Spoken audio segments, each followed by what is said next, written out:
భగవంతునికి కోపం వచ్చిందనుకోండి, మనం ఆరాధిస్తే ఆయన స్తోత్రం చేస్తే ఆయన ఊరుకుంటాడు. కానీ గురువుకి కోపం వస్తే అలా ఉండదు. కాబట్టి ఎవరికైతే గురువు అనుగ్రహం ఉంటుందో, మనకు ఒక సామెత ఉంది, గురువు లేని విద్య గుడ్డి విద్య. ఇప్పుడున్నటువంటి పరిస్థితులలో పాఠశాలల్లో కానీ కళాశాలల్లో కానీ అంతా కూడా గురుముఖత విద్య కాదు. ఏదో పాఠాలు చెప్పాలని గురువులందరూ పాఠాలు చెప్తున్నారు, విద్యార్థులందరూ కూడా ర్యాంకుల కోసం ఆ కుస్తీలు పడుతున్నారు, బట్టీలు పడుతున్నారు. కానీ అది విద్య కాదు.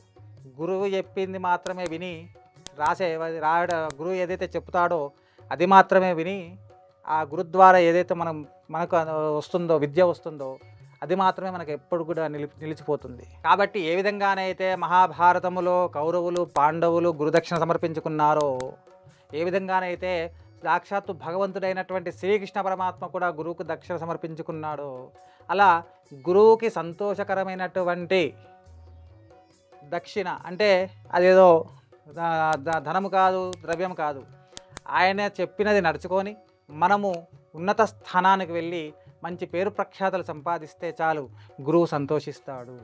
అటువంటి గురువుని పూజించుకోవడానికి మనకున్న ఒకే ఒక్క రోజు ఆ గురు పౌర్ణిమ. ఆ రోజున గురువుగారి దగ్గరికి వెళ్ళండి, ఆయన పాదాలు కడిగి మంచిగా ఆ నీళ్ళు నెత్తిలో చల్లుకోండి, చాలు, మనం చేసిన పాపాలన్నీ కూడా పోతాయి. కాబట్టి అందరూ కూడా తమ గురు పౌర్ణమి నాడు, అంటే ఆషాఢ శుద్ధ పౌర్ణమి, ఈ జూలై 10వ తారీఖు నాడు ఆషాఢ శుద్ధ పౌర్ణమి గురు పౌర్ణమి వస్తుంది. ఆ రోజున అందరూ కూడా మీ గురువుల దగ్గరికి వెళ్ళండి, అందరినీ కూడా ఒకసారికి నమస్కారం చేయండి, వాళ్ళకు కుదిరితే వాళ్ళకి ఏవైనా కానుకలు సమర్పించండి.